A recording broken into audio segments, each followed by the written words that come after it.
You're plotting a new course again, aren't you? The currents before us are ever changing. We must adapt and press forward if we are to see our journey's end. And how will we know when we get there?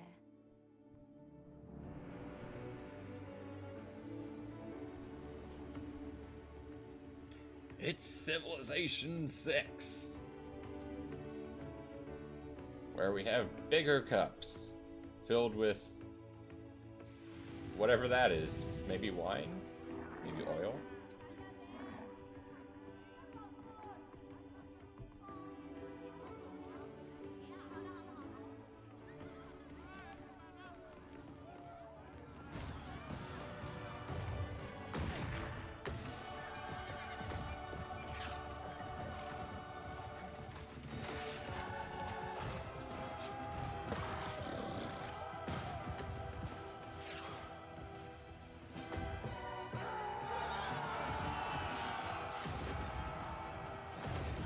So much war. War never changes.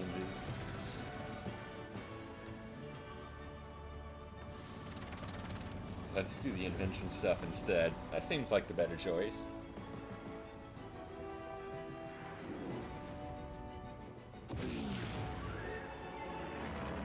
Oh, that escalated quickly.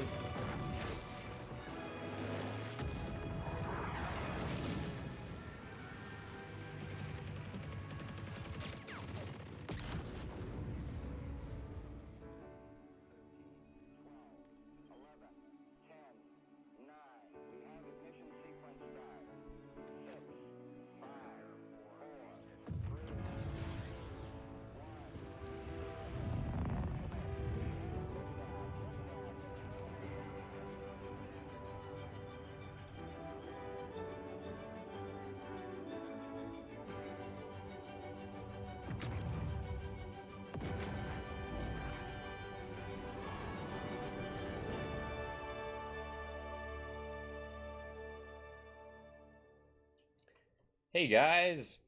It's time for Civilization 6, as promised. I've been waiting entirely too long to actually play this game, so hopefully I can get past the black screen and the splash screens here. Oh yeah, I played... So, the first Civilization game I played was Civilization 2 back in maybe middle school. I didn't actually own the game at that point, but I thought it was really cool. So I ended up getting Civilization 3, and then Civilization 4, which... The first three games were all 2D, sort of like Age of Empires was back in the day. And then 4 was like, everything is a 3D model, it's so big and crazy and it looks amazing. And Civ 4 obviously had Baba Yeti. An amazing song. One of my favorite songs to date. But then Civ 5 came around, they changed a bunch of things, how the game works fundamentally, like you couldn't stack units anymore. And now we're up to Civ 6, where they took all those concepts and made them even better. Hopefully. So yeah, let's play a game. Just one game. Civilization 6 is a long game. I might stream other games if I feel like it in the future, but as far as the variety streams will go, I'm limiting it to one game. Standard rule set. Apparently, I can't choose any other one. Where's America? Give me America. Wait. Oh, here we go. I was looking for a US flag. Oh, I get extra combat strength on my home continent. That's good. I always want to be the defensive player. I never was much for going to war with everyone and try to defeat everyone. I've done it before. It's just not interesting. Because you get to that point where you're just stronger than everyone and you sweep them. And then it's just going through the motions at that point. Alright, we got our normal difficulties here. Since this is my first game, I'll start off easy and only do Prince. On previous games, I've done King and Emperor. Immortal's really hard because the bonuses the AI gets put it way ahead in the beginning. And then Deity is... oh, Deity. I really have to do specific situations to win on Deity. But yeah, Prince I can more or less do whatever I feel like and not play perfectly and I'll still do fine. Government legacy bonuses. Well, anyway, I'll figure out this stuff.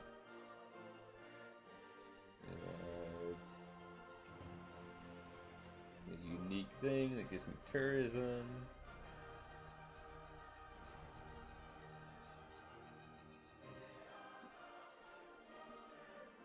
I get culture for killing things on my capital.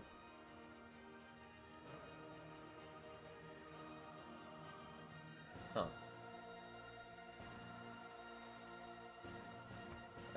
Let's see here. You know, I'd love to do a marathon, but that would take 5 years. So I'm just going to keep it to standard. Choose start location Earth. Yes. Give me the advantage of knowledge. Oh.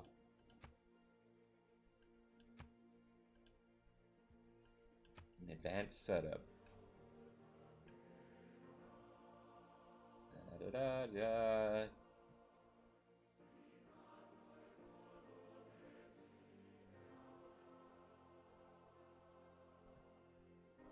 I never did like score victory. I guess I'll keep it just so that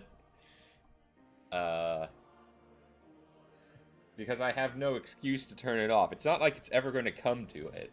I'm going for like religious victory. We got culture victory. Yeah, I remember that one. The most difficult victory to achieve, but it's like my jam. I love it. Granted, most of the time I end up getting the science victory because it's just so much easier to build the spaceship. But culture victory is always like right there on its heels.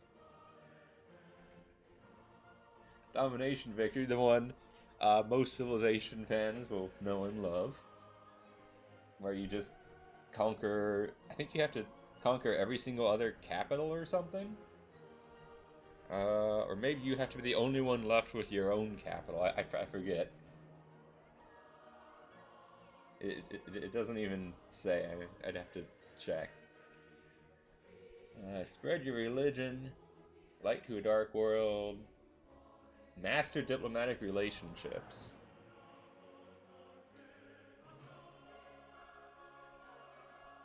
Colonize Mars? Okay, that's different. In all the other games, there was build the spacecraft that'll take you to Alpha Centauri. Theory being, I guess, if you've done that, then you don't care what happens on the Earth anymore. Have fun destroying it, guys. Yeah, it's a straightforward victory. You just advance all the science, and you build the parts, and boom, hey, look, you did it. Good job. Maybe Mars will be more involved, but apparently not that much more. Ooh. Wait. I like that option. I like that option. In previous games, I don't think you could have duplicate civilizations. You always had to be different.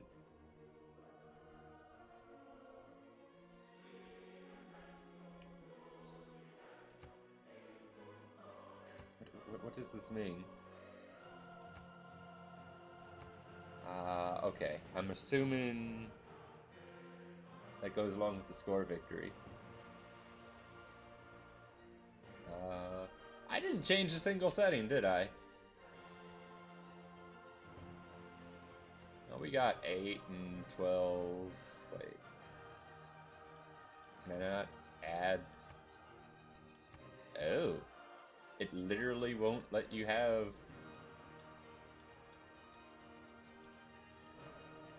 Wait, what?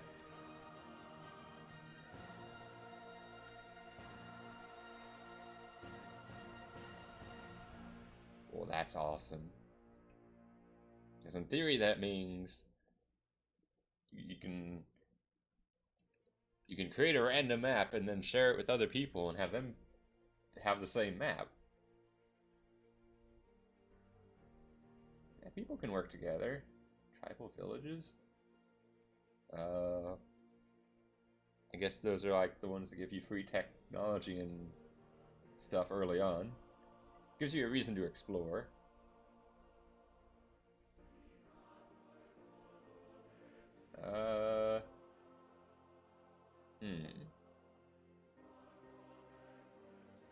Yeah, sure, why not? I mean, it's not going to be teams anyway. How do I change the number of city-states? I don't necessarily want to, but it won't let me.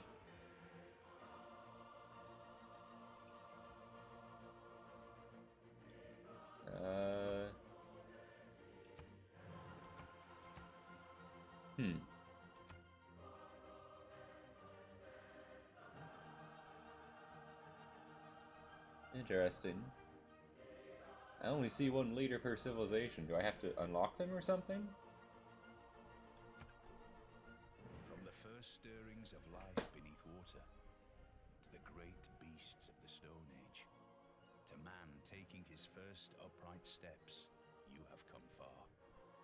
Now begins your greatest quest.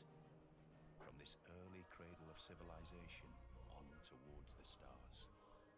And so it is upon your broad shoulders, Theodore Roosevelt, to charge forth and lead your people on their great adventure. Use your military might to give the peoples of your homeland the square deal they so desperately deserve.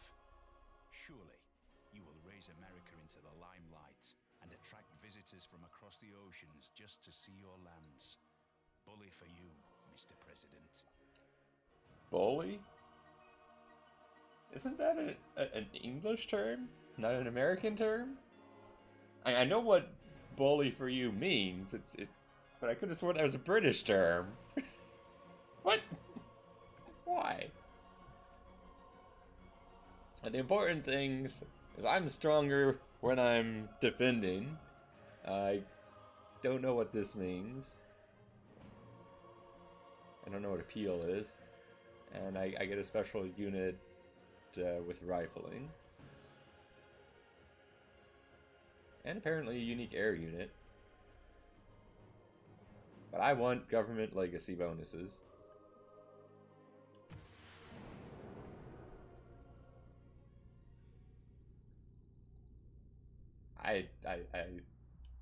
Wait. Oh.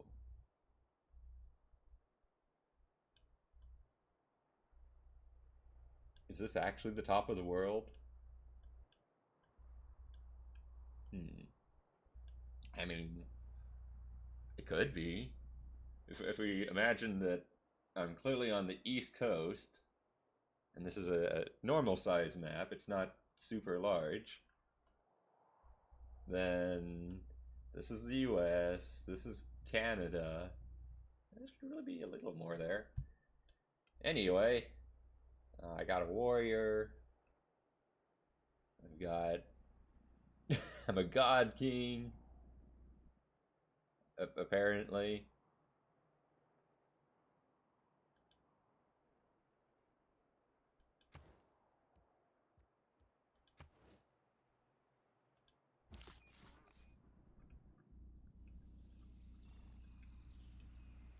I don't know what it is, but these guys remind me of the humans from Warcraft 3. I look at them. There's just something about them. Maybe it's the shoulder pads and the color scheme? Ooh, we got horses, we got recommended settlement location, but I think I'll just stay where I am. You really don't want to move to a new location if you can help it, because it costs time. I guess you can move one space. We got some crab, we got some fish, we got some tobacco. if I can ever use it. I do need sailing to take advantage of those. Well, this is a coastal city. Water availability guide?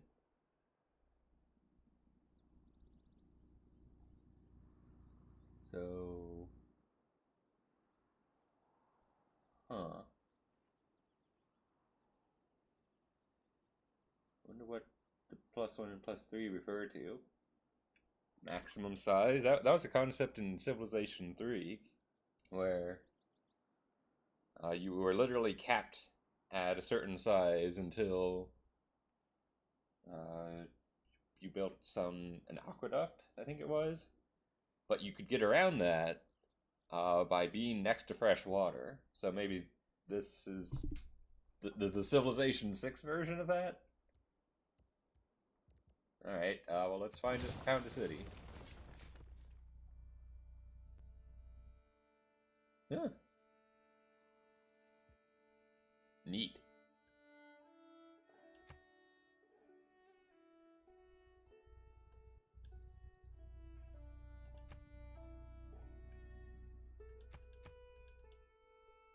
Huh, I can't click on it to get a city view. Oh, here we go. Oh, that's a lot of details.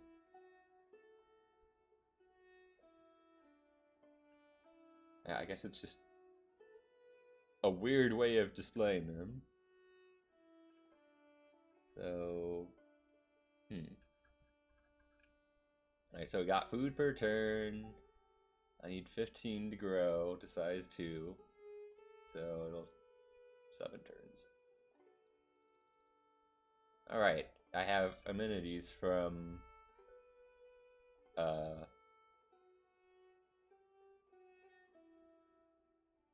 entertainment? Oh, what? Alright, this is gonna take some time to digest, guys. So, I hope you're strapped in for a very long game, because I have no idea how Civ 6 works.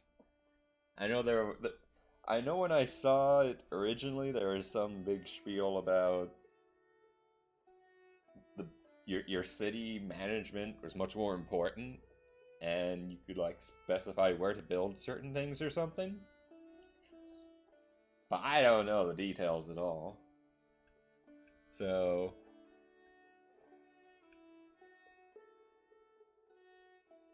apparently my citizens are happy because they're entertained.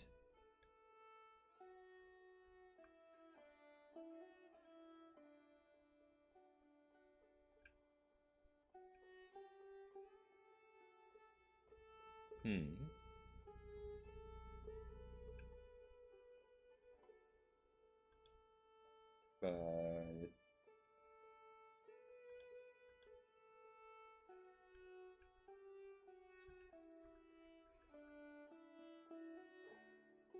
I still don't know what the entertainment is. Okay, so let's see here. Let's focus on the citizens and the food first. It looks pretty straightforward. We have your basic 2 food from this, and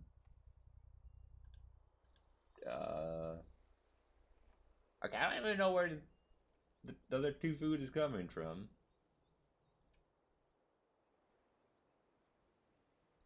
How does that work? 4 from work tiles. But where's the other? Where's my worker? Oh, there we go.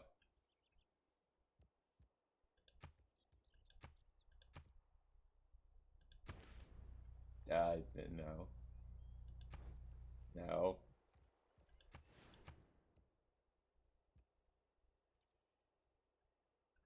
Okay, there we go. This is a little more familiar to me. This is effectively what it looked like in Civilization 5. You had places your worker could work, and you could purchase other land tiles. Now, if this is like Civilization 5, there should be cultural growth that once you get enough culture, you get a new tile. and it just chooses a tile based on what it thinks would be good for you. Horses are amazing, though. What's that icon? Faith? It just gives me faith? That's pretty nice.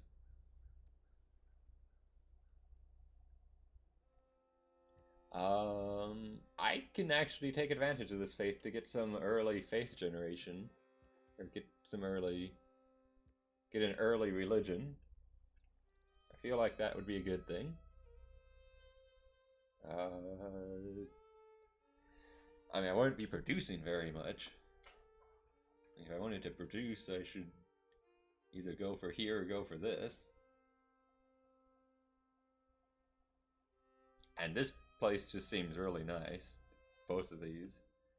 So I don't know how valuable gold actually is here. I don't know what I can... Okay, well, that's actually pretty normal. Alright, so I'm getting 4 food per turn. That makes sense. I have 1 citizen who costs 2 food. It makes sense.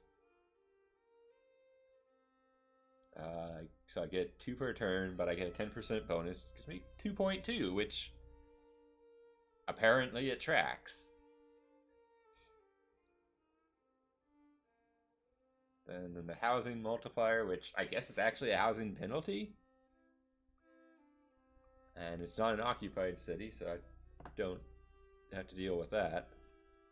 But if we go down here to the housing, we see I get 1 from the buildings and 5 because I have water, which is good.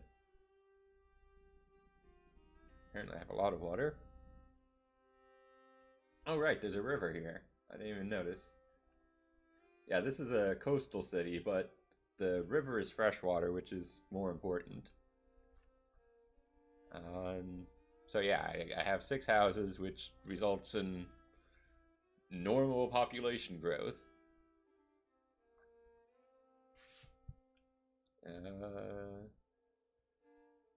And then there's the amenities. I don't know how I'm getting entertainment.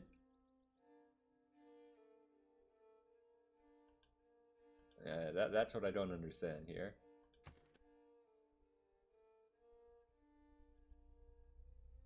Oh, the palace just gives you happiness. Because why not? It also gives you a bunch of other things, you know, things you'd expect out of a palace. Don't have any wonders or trading posts. So in Civilization 5, there was a mechanic of trading you could do where you'd set up trade routes with other people, and you'd have to like purchase camels, and then they just generate free gold for you every turn. It was really nice. And if you were behind them in science, so they had something you didn't have, you'd actually gain science for it as well. Yeah, I don't have religion. Alright, so I think I understand that much. We got production to choose. Slinger. Better on attack than defense. He throws things. I have a warrior who's... Oh wow, that's 20 strength. So if he gets next to a slinger, Slinger's dead. Then again, it's also slightly cheaper and... Actually, you know what? No. Slinger just seems bad. Because that's only 15 strength. The warrior has 20 strength outright. I mean, sure, the slinger would probably get a free hit in. But... I don't see how that's that good. And there's the scout, who... You know, does scout things.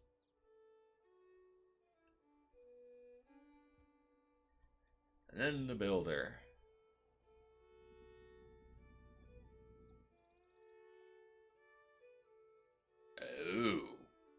Oh.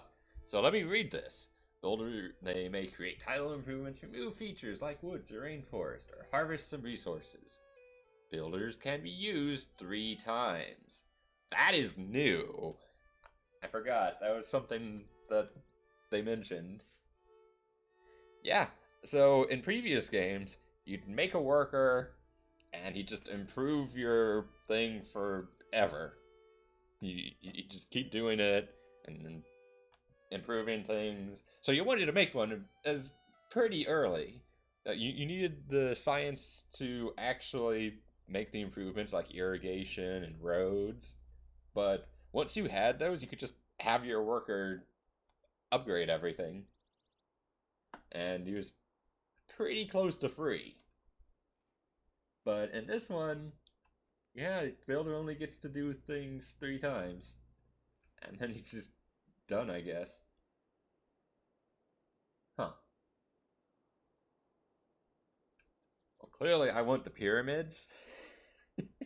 So that I can have my workers for 4 turns or 4 actions or something. Alright, so this gives me culture. That's not terrible. I like culture. I'm only generating 1? Wait, 1? I thought the palace gives me... Oh, no, it's just 1 culture. 2 science.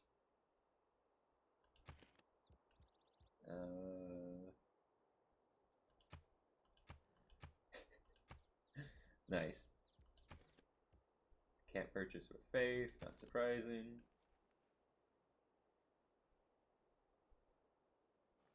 Oh, that's really hard to read. But, okay, so here's how I should value gold, at least initially. A settler costs 320 gold or 80 production. So that means if I'm using gold to purchase units, and like builders 50 versus 200, yeah, so it's 4 to 1. So if I'm not getting 4 gold, it's not worth it to 1 production. Like, this is better, this tile is better than this tile. Which also means I'm not going to be purchasing much anytime soon.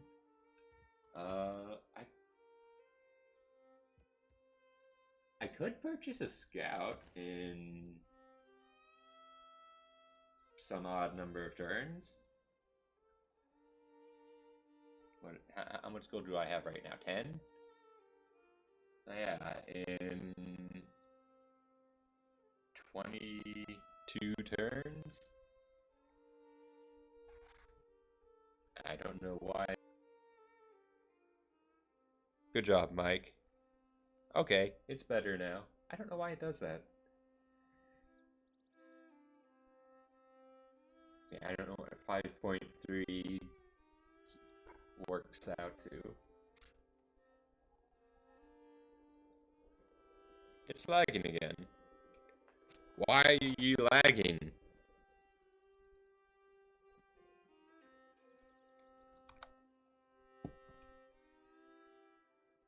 What is going on?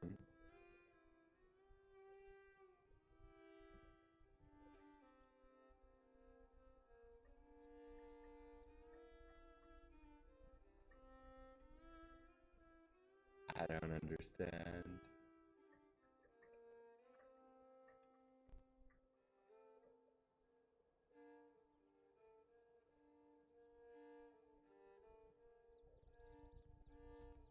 Wow, that was delayed.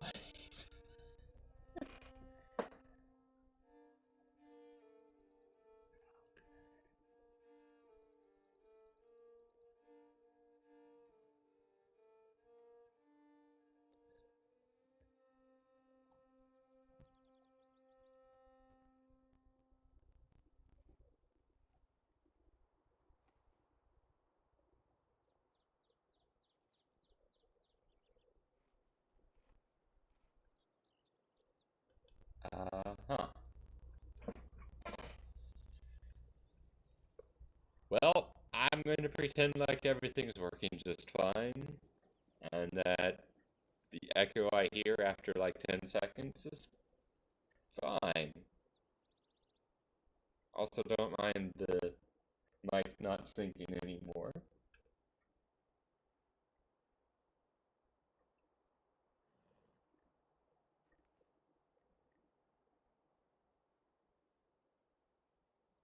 Oh, wow, that sounds horrible.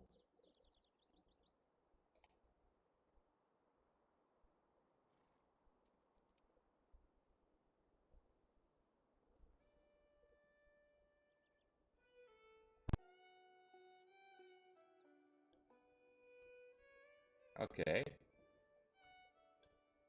That's slightly better.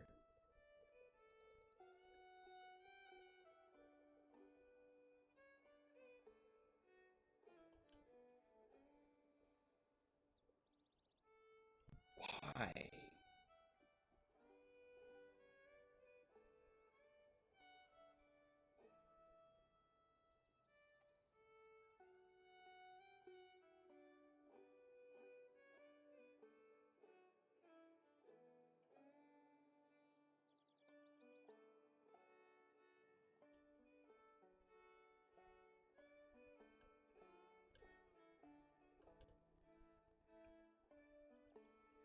And then...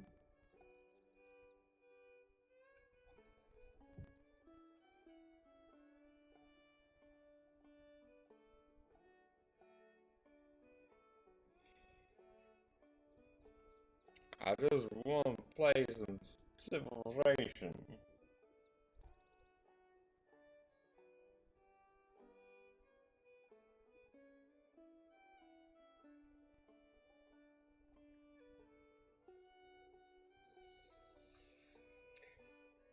I'm going to try unplugging the mic. I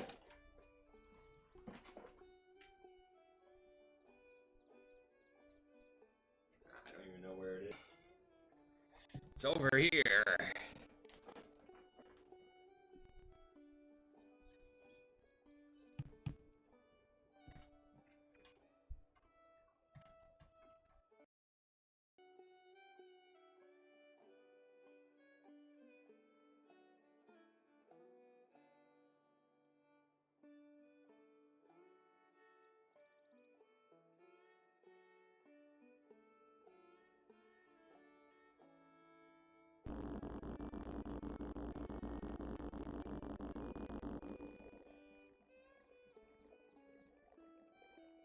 Oh.